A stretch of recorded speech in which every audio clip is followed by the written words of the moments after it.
6 హామీలు. పక్క రాష్ట్రంలో ఇచ్చారు. అధికారంలోకి వచ్చామని చెప్పి వాళ్ళు అనుకున్నారు. సో, మనం కూడా అధికారంలోకి వద్దామని చెప్పి టీడీపీ ప్లాన్ ఏసింది. TDP, Janasena okay. దానికి తగ్గట్టుగా వాళ్ళు కూడా ఓకే అని అనుకున్నారు. 6 హామీలు ఇచ్చారు. సాధ్యమయ్యేనా?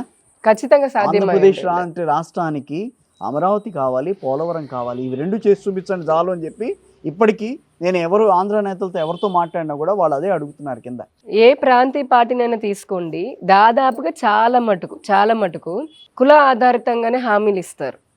అంటే బీసీలకు ఇచ్చేస్తాం, వాటిలో భారతీయ జనతా పార్టీ కూడా కూడుతుంది అనేది మేనిఫెస్టోలో పెట్టుకుంది. ఇచ్చిన 6 హామీలకు సంబంధించి ఫస్ట్ ఇమీడియట్ గానే డిఎస్సి నోటిఫికేషన్ అని ఇచ్చారు. మన పరీక్షలు కూడా నోటిఫికేషన్ కూడా జరిగింది, అది ప్రాసెస్ లో ఉంటుంది.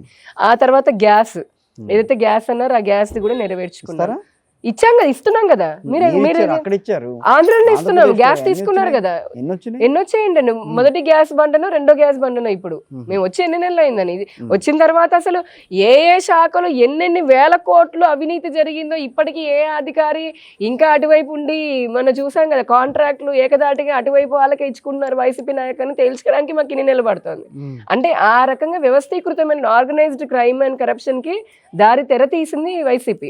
అది అర్థం చేసుకుని రాగానే ఇప్పుడు మనం ఒక ఇంట్లోకి వెళ్తాం కొత్తగా మారి, మనకి ఎంత పరిచయం ఉన్నా 10 రోజులైనా పడుతుంది సర్దుకోవడానికైనా, ఏ వస్తువు ఏ అట్టపెట్టలో రాసుకున్నా.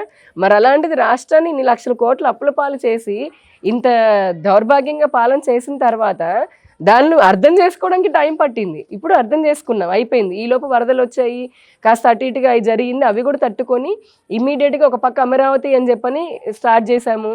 ఈ 3 ఇండస్ట్రియల్ కారిడార్లకి కేంద్ర ప్రభుత్వం నిధులు ఇచ్చింది. అలానే 15,000 కోట్లు అమరావతికి ఇచ్చింది.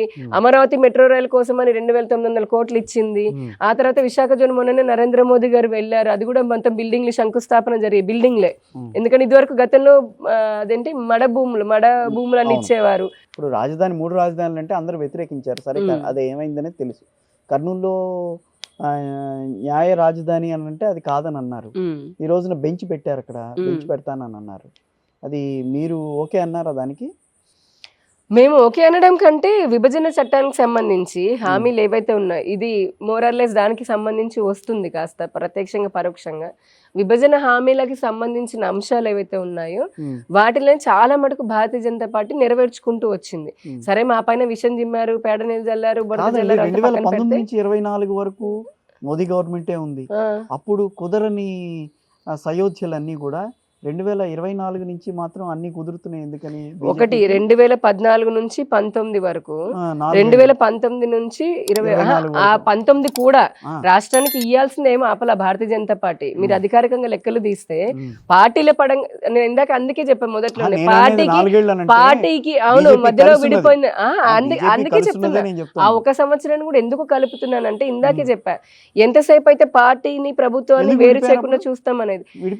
విడిపోయిందంటే తెలుగుదేశం పార్టీ బయటకు వచ్చింది, తెలిసిందే కదా. ఇప్పుడు వారు అనుకున్నారు ఏదో జరుగుతుందనే అయిపోయింది.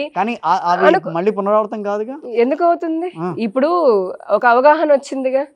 ఒకటి ఆ రోజు 2014 నుంచి 19 వరకు ఇప్పటి వరకు నేను చెప్తున్నాను కదా, అప్పుడు కానీ 19 నుంచి 24 వరకు కూడా ఈ గడిచిన 10 సంవత్సరాలు రాష్ట్రంలో ఏ ప్రభుత్వం ఉన్నా, మా ప్రభుత్వం మొదట్లో ఉంది, ఆ తర్వాత ప్రభుత్వం కాదు అది 2019 నుంచి 14 నుంచి 19 వరకు అవినీతి అని చెప్పండి. ఏ తీయమనండి మా జగన్మోహన్ రెడ్డి కాదు, జగన్మోహన్ రెడ్డి మరి 5 సంవత్సరాలు 2019లో మరి కాదు, ఈ 5 సంవత్సరాలు జగన్మోహన్ రెడ్డికి 170, ఆయనకి ఎన్ని వచ్చాయి? 170 మర్చిపోయాను. ఆయనకు వచ్చి 159 ఎన్నో సీట్లు వచ్చాయి ఆయనకి, 151 సీట్లు. సో అప్పట్లో ఆయనకు మరి 151 సీట్లు వచ్చాయి. ఏదో మెడల్ వంచుతా అన్నారు, ఎంపీ సీట్లు వస్తే సరే 21, 22 ఎంతో ఆయనకి ఎంపీ సీట్లు వచ్చాయి. కాబట్టి ఎందుకు అంటున్నానంటే 5 సంవత్సరాలు ఈయనకి గనక చిత్తశుద్ధి ఉండుంటే ఇదే కేంద్ర ప్రభుత్వం అప్పుడు ఇచ్చింది. ఈ 2019 నుంచి 24 వరకు కూడా దాదాపు 3.5 లక్షల కోట్లని డెవల్యూషన్ ఆఫ్ ట్యాక్సెస్ కింద ఇచ్చాము. అప్పటి నుంచి గడిచిన 10 సంవత్సరాల్లో 1,20,000 కోట్లతో మనం రోడ్లు వేసాము, ఇన్ఫ్రాస్ట్రక్చర్ వేసాము. అలానే ఇప్పటికి ఈ రోజుకి 70,000 కోట్ల పైగా రైల్వే పనులు జరుగుతున్నాయి. ఇంకా అసలు ఐఐటీలు కట్టాము, ఎయిమ్స్ కట్టాము, 1800 కోట్లతో ఎయిమ్స్ కట్టాము, నేషనల్ డిజైన్ ఇన్స్టిట్యూట్ కట్టాము, 17 మెడికల్ కాలేజీలు కట్టారు, అన్ని కట్టాము. అంటే ఏది ఆగల, ప్రభుత్వం మారితే మేము అదే చెప్తున్నాము. మెడికల్ కాలేజ్ కూడా మీరే కట్టారు. మేమిస్తేనే కదా నిధులు, మేమిస్తే కేంద్ర ప్రభుత్వం ఇస్తేనే కదండి నిధులు. దాంట్లో రాష్ట్రం ఏమిస్తోంది, స్థలాలు ఇస్తోంది. ఉక్కు ఫ్యాక్టరీని ప్రైవేటైజ్ చేద్దాం అన్న ప్లాన్ కూడా అంటే కాదు పెట్టుబడుల ఉపసంహరణకి, ప్రైవేటైజేషన్ కి, దానికి దీనికి బేసిక్ గా అసలు అర్థమే తెలియని వాళ్ళతో మనం వాదించడమే వేస్ట్. శంకుస్థాపన దేనికి జరిగింది చెప్పండి, మీరు చెప్పండి దేనికి జరిగింది. ఈ రోజు రాలే, మొన్న మోదీ గారు వచ్చి 2 లక్షల కోట్లకు సంబంధించినటువంటి పనులకి, 2 లక్షల కోట్ల పనులకి ఇన్ఫ్రాస్ట్రక్చర్ ప్రాజెక్ట్స్ ఉన్నాయి. ఇప్పుడు మనకి వైజాగ్ నుంచి అక్కడ చూస్తే కారిడార్, ఇండస్ట్రియల్ కారిడార్ చెప్పాను కదా, అసలు 3 కారిడార్లు ఎప్పుడో రిలీజ్ చేశాము. ఒక దాంట్లో 95,000 మందికి ఉద్యోగ అవకాశాలు ఉన్నాయి, ఇంకొక దాంట్లోనేమో 72,000 మందికి అవకాశాలు ఉన్నాయి, ఇంకొక దాంట్లో దానికి మాత్రమే కాదు అది ప్లస్ ఇంకా విశాఖ రైల్వే జోన్ కి సంబంధించింది, కొన్ని హైవేలకు సంబంధించినవి, కొన్ని రైల్ వర్క్స్ కి సంబంధించి ఓవరాల్ గా ఇన్ఫ్రాస్ట్రక్చర్ సంబంధించినవి చాలా మటుకు చేశారు. అంత డీటెయిల్స్ లోకి వెళ్ళాలంటే ఇంకొక అరగంట తీసుకుంటాను నేను, పర్వాలేదు.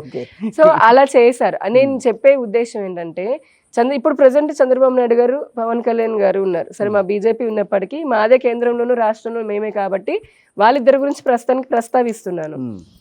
ఎవ్రీ సెకండ్ మీరు చూస్తే గనక, ఎవ్రీ సెకండ్ ప్రతి డిపార్ట్మెంట్ కి సంబంధించి కేంద్ర శాఖ ఏదైతే ఉంటుందో, కేంద్ర శాఖతో అనుసంధానం చేస్తూ ఒక ఎంపీని పెట్టడం జరిగింది.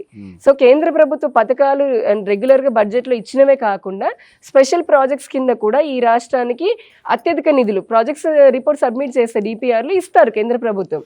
నేను అడుగుతున్నా ఇప్పుడు మిమ్మల్ని ఒక ప్రశ్న, అంటే ఇది మీరే అడగాలని కాదు కదా, ఈ 5 సంవత్సరాల్లో జగన్మోహన్ రెడ్డి కానీ లేదంటే ఆయన మంత్రులు కానీ, అసలు అంతెందుకు అంత వాళ్ళు ఏమంటారు రబ్బర్ స్టాంప్ మంత్రులు, ఆ రబ్బర్ స్టాంప్ మంత్రులు కానీ వాళ్ళు బూతులు మాట్లాడడానికి మైకుల ముందుకు వచ్చారు తప్పితే, ఏ శాఖ మంత్రి అయినా సరే కేంద్ర శాఖ మంత్రి దగ్గరికి వెళ్ళడం కానీ, వాళ్ళ శాఖకు సంబంధించి రాష్ట్రానికి నిధులు తీసుకురావాలని ప్రపోజల్స్ అయినా సరే ఇవ్వడం జరిగిందా చెప్పండి మీరు.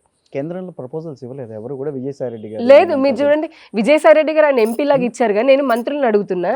నాకు మంత్రులే కదా మనకి ప్రభుత్వంలో ఉన్నది, ఎంపీలు ఉంటారు. ఆయన పార్టీ పరంగా వాళ్ళందరినీ అనధికార ముఖ్యమంత్రిలా ఒక సకల శాఖ మంత్రి సజ్జల రామకృష్ణారెడ్డి గారు ఉంచుకున్నారు. మొదట్లో విజయసాయి రెడ్డి గారు కూడా ఉన్నారు. నేను ఆ పార్టీ గురించి మాట్లాడట్లే, ప్రభుత్వం గురించి మాట్లాడుతున్నాను. మంత్రులు చిత్తశుద్ధి ఉంటే గనక నిజంగా, ఇప్పుడు ప్రతి ఉదాహరణకి వైద్య శాఖను తీసుకుందాం, వైద్య శాఖే ఉంది, NHM కింద అంబ్రెల్లా దాని కింద మనకి నిధులు వస్తాయి. ఇవే కాకుండా రాష్ట్రంలో ఇంకేదైనా స్పెషల్ ప్రాజెక్ట్స్ కావాలని అనుకున్నప్పుడు కానీ అసలు అంతెందుకు ఆయుష్మాన్ భారత్ ని కూడా కాలు పెట్టనీయాల జగన్మోహన్ రెడ్డి గారు. ఏది 5 లక్షల మంది ప్రధానమంత్రి ఆయుష్మాన్ భారత్ కింద ఇస్తాంరా బాబు అని అంటుంటే మిగతా రాష్ట్రాన్ని ఎగబడి తీసుకున్నారు కానీ ఈయన నాకొద్దు నేనే చూసుకుంటా అని చెప్పని అన్నారు. సరే, ఉదాహరణకు అది అలాగా ఏ ఒక్క శాఖ మంత్రి కూడా కేంద్రంలోకి వెళ్ళి ఢిల్లీలో కూర్చొని పార్లమెంట్ జరుగుతున్నప్పుడు ఆ తర్వాత అయినా సరే రాష్ట్ర